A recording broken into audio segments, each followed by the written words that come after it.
My dear students, all of you are welcome again in my channel Vivekananda English classes by RSY।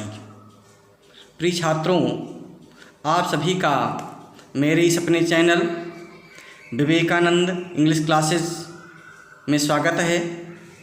आज हम लोग कक्षा 12 की दूसरी poem, second poem the T beauty का अध्ययन करेंगे। The poem the T beauty has been composed by Thomas Carew, one of the greatest poet of English. In this poem, the poet glorifies the spiritual beauty and condemns mere physical charms.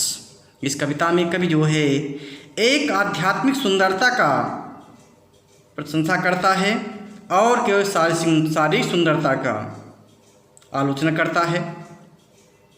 Please see the poem.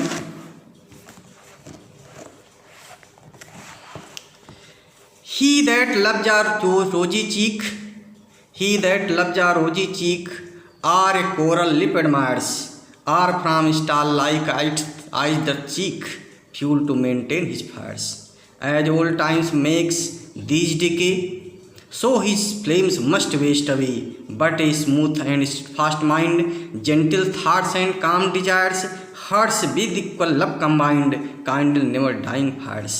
Where these are not, I despise, lovely cheeks or lips or eyes. Please see.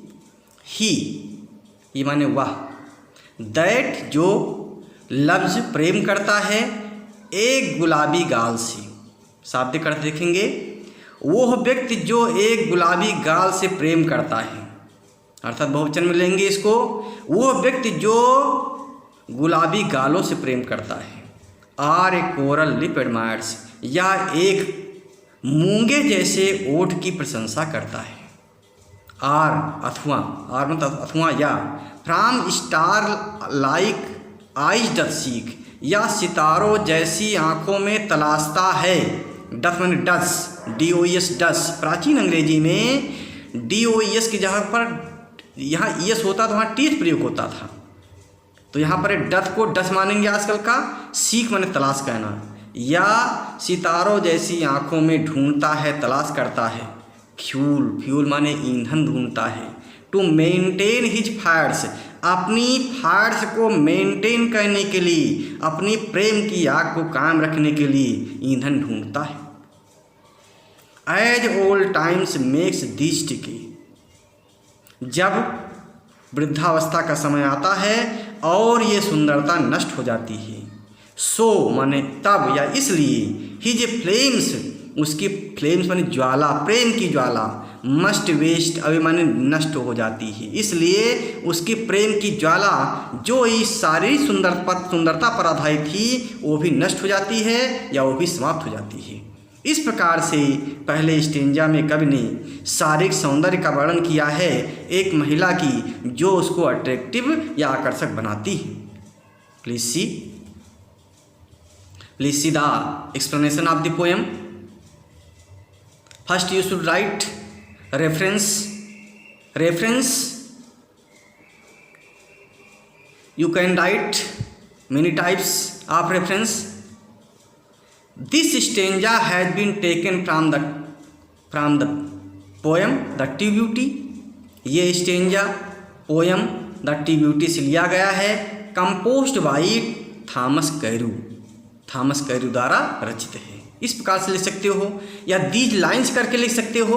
These lines जब लिखेंगे तो have been taken करेंगे या have been selected करेंगे। These lines have been selected from the poem the T beauty composed by Thomas Carew, या composed by a great poet of English Thomas Carew. इस प्रकार से रेफरेंस लिख देंगे, context में लिख देंगे। In this poem the poet describes the contrast between the physical beauty and spiritual beauty. इस कविता में कवि जो है तुलना करता है शारीरिक सुंदरता की और आध्यात्मिक सुंदरता की या सच्ची सुंदरता की जो है। And the poet did not like merely physical beauty, कभी केवल जो है सारी सुंदरता पसंद नहीं करता है, but he likes the spiritual arty beauty, वो सच्ची सुंदरता या आध्यात्मिक सुंदरता को पसंद करता है, प्रेम करता है। एंड इस प्रकार से आप लिखेंगे, इसका कंटेस्ट हो गया। अब आपको एक्सप्लेन करना है, इसकी परिभाषा लिखनी है, हेडिंग डालेंगे explanation EXPLANATION। In the opening stanza the poet says that red cheeks like rose, red lips like coral, or bright shining eyes like stars make a women beautiful, and a man who sees this women, this charming woman attract to her, he began to love to her because he is attracted too much for her. But the poet says that with the passage of time, when old age come to her, this charming beauty of his body dies, so love based on this beauty also dies। इसलिए जो है जो प्रेम की आग होती है, जो इस सारी सुंदरता पर आधारित होती है, वो भी नष्ट हो जाती है। So the poet says that a man should not be attracted by the physical beauty of human. इसलिए कभी कहता है कि एक व्यक्ति को जो है किसी महिला की या किसी व्यक्ति की शारीरिक सुंदरता की ओर आकर्षित नहीं होना चाहिए, because this love is temporary, love based on bodily, love based on physical beauty is temporary. शारीरिक सुंदरता पर आधारित जो प्रेम होता है वो अस्थायी होता है, अस्थायी नहीं होता है। You should write comment, there poet में uses many figures of speech। in the first line the poet aptly uses, पहले लाइन में कवि ने प्रयोग किया है फिगर्स ऑफ स्पीच, अलंकार का प्रयोग किया है रोजी cheeks metaphor. the poet has used many figures of speech in this stanza। the poet used metaphor figure speech in first line a rosy cheek and coral lips, और in second line और coral lip में भी जो है metaphor का प्रयोग किया है। In the third line star like eyes, सितारों जैसी आँखें। The poet has used here similar figures of speech. You should comment in the last of the explanation. इस प्रकार से आप जो है कमेंट अवश्य लिख देंगे। इसकी हिंदी देखिए, हिंदी अनुवाद देख लेंगे। हिंदी अनुवाद जो मैंने ट्रांसलेट किया हिंदी पोएम में। लाल गालों को देखे जो गुलाब से, ओंठ मूंगे से देखे व चाहे अदा, तारों सी देखे आंखें व सौंदर्य तन, तारों सी देखे आंखें व सौंदर्य तन, प्रेम की आग कायम जो राखे सदा, रूप देखे न देखे जो सौंदर्य मन, वक्त की मार से जब ये शोभा घटे, तब घटे रूप ज्वाला न बाला रहे, तब घटे रूप ज्वाला न बाला रहे, उसकी चाहत हटे प्रेम ज्वाला मिटी, तब हटे रूप ज्वाला न बाला रहे, उसकी चाहत हटे प्रेम ज्वाला मिटी। Second stanza, please see second stanza. But a smooth and steadfast mind. Second stanza the poet has describe the true beauty. What is true beauty? What is the definition of the true beauty? Where is true beauty find? कहाँ पर सच्ची सुंदरता पाई जाती है, उसका वर्णन किया है। बट ए स्मूथ माने चिरस्थाई, कांस्टेंट लगातार जो स्थिर रहती है, एंड स्टेडफास्ट माइंड और दृढ़ मस्तिष्क, अर्थात जहाँ पर मन दृढ़ रहता है और मन चिरस्थाई होता है, अर्थात प्रेम चिरस्थाई होता है। जेंटिल थॉट्स, सुंदर विचार होते हैं यहाँ पर। जेंटिल थॉट्स सुंदरतापूर्ण विचार होते, सज्जनतापूर्ण विचार होते हैं। एंड काम डिजायर्स, और इच्छाएं काम होती हैं, शांत होती हैं। हर्ष विद इक्वल लव कंबाइंड, जहाँ पर हर्ष यहाँ प्रयोग किया है, हर्ष यहाँ बहुवचन प्रयोग किया, अर्थात दो दिल या एक से अधिक दिल हैं, अर्थात प्रेमी प्रेमिका के दिल जो होते हैं, hearts with equal love combined, दोनों समान रूप से बंधे होते हैं, अर्थात दोनों समान रूप से प्रेम, दिल एक दूसरे से प्रेम करते हैं। काइंडल नेवर डाइंग फायर्स, वहाँ पर जो है काइंडल में जागृत होता है या पैदा होता है, नेवर डाइंग, कभी ना मरने वाला या कभी ना अंत होने वाला, फायर्स होने आग या प्रेम की आग, वहाँ पर कभी अंत ना होने वाला प्रेम की आग पैदा होती है, या वहाँ अस्थाई प्रेम, परमानेंट प्रेम पैदा होता है। और ये प्रेम जो होता है जो वर्च्यूज पर आधारित होता है। कैसे वर्च्यूज?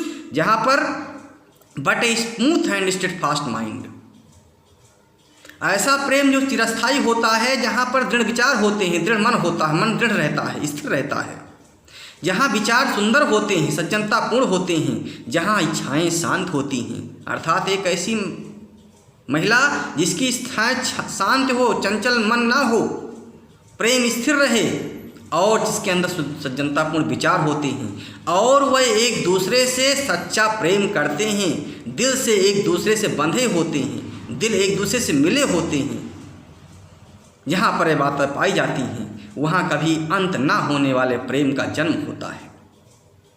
अंत की 2 लाइनों में कभी कहता है वेयर दीज आर नॉट, जहाँ पर ये चीज़ें ना हों, अर्थात जहाँ ये वर्च्यूज बेस्ड लव ना हो, जहाँ पर इन सद्गुणों पर आधारित प्रेम नहीं होता है।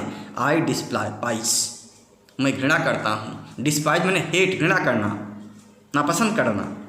Lovely cheeks or lips or eyes, फिर ओठ चाहे इतने लाल हों, गाल चाहे इतनी गुलाबी हो और आंखें चाहे इतनी सितारे व जैसी हों, अर्थात जहाँ पर ये चीज़ें नहीं होती हैं, फिर सारी सुंदरता चाहे इतनी हो, कभी जो है उससे घृणा करता है, अर्थात कभी कहता है कि हमको इन चीज़ों की ओर आकर्षित नहीं होना चाहिए, बल्कि सच्ची सुंदरता की ओर आकर्षित होना चाहिए।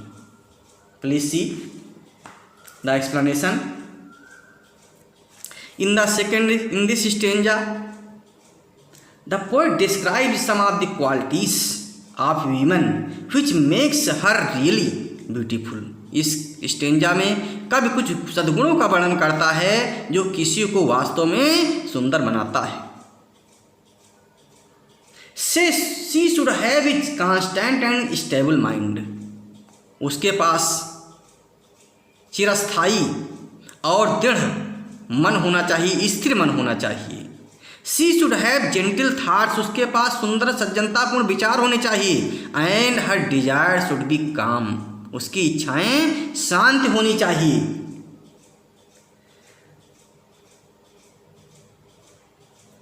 And this kind of beauty is permanent beauty, the love based on virtues is permanent beauty। ये प्रेम जो होता है इस वर्च्यूज पर आधारित होता है, सद्गुणों पर आधारित होता है, वो अस्थाई होता है, परमानेंट होता है। And it will never end when the old age comes, ये वृद्धावस्था आने पर भी अंत नहीं होता, बट बिकॉज इट इज ये टू लव, क्योंकि सच्चा प्रेम होता है। Love based on her virtues, her beauty of hers, उसकी सुंदर, उसकी सारी सुंदरता पर आधारित होता है और उसके सद्गुण पर आधारित होता है। So this love is permanent, इसलिए ये प्रेम अस्थाई होता है। इट विल नेवर डाई, ये कभी अंत नहीं होता है। The fires of love never ends, प्रेम की आग कभी समाप्त नहीं होती है। जब जो सारी सुंदरता पर आधारित जो है प्रेम ना होकर के सुंदर सद्गुणों पर आधारित प्रेम होता है। Where these are not I despise, in the end of the poem the poet says that where this beauty is not found, this virtues, this beauty of virtues not found, जहाँ पर ऐसी सद्गुणों पर आधारित प्रेम नहीं होता है। The poet hates the beauty of cheeks, lips or eyes, कभी जो है केवल शारीरिक सुंदरता पर से घृणा, सारी सुंदरता जहाँ पर सुंदर गाल होते हैं, लाल होंठ होते हैं या सितारों जैसी आंखें होती है, उसको घृणा करता है। It's mean the poet says that the poet praises the beauty of mind and soul, without these virtues social only physical beauty is useless, बगैर इसके जो है सारी सुंदरता बेकार होती है। So the poet says love will be true and permanent in this based on virtues। A woman who does not have these virtues is hateful. ऐसी महिला जो इन सुंदरता से रहित होती है, केवल शारीरिक रूप से सुंदर होती है। Even she is rosy cheeks, coral lips are bright shining like stars, she is hateful. वो घृणा की पात्र होती है। We should not attracted to such beauty. हमें ऐसी शारीरिक सुंदरता की ओर आकर्षित नहीं होना चाहिए। Please see Hindi of the poem. मन हो सुंदर सरल चाह स्थिर सदा, शांति इच्छाएं वा भाव कोमल भरे, दिल हो दोनों मिले प्रेम में एक से, चाह स्थिर सदा और नौ फल धरे। करता थामस घृणा ऐसे सौंदर्य तन, जो अधर देह सुंदर कपोलो नयन, प्रेम उनसे करो ना मेरे दोस्त तुम, जिनकी अवगुण भरे दिल व चंचल हो मन, प्रेम उनसे करो ना मेरे दोस्त तुम, जिनकी अवगुण भरे दिल व चंचल हो मन। इस प्रकार से आप इस पोएम को तैयार करेंगे, इसका रेफरेंस कंटेस्ट और एक्सप्लेनेशन तैयार करेंगे। कहीं कोई समस्या होगी तो मेरे कमेंट बॉक्स में आप समस्या को लिखेंगे और मैं उसका हल करने का प्रयास करूंगा। धन्यवाद। मेरे चैनल को यदि आपने सब्सक्राइब नहीं किया है, लाइक नहीं किया तो सब्सक्राइब कर लीजिए, लाइक कर लीजिए, और ताकि जो है आपको जो भी मैं पोस्ट करूं यूट्यूब चैनल पर आपको मिलता रहे। धन्यवाद।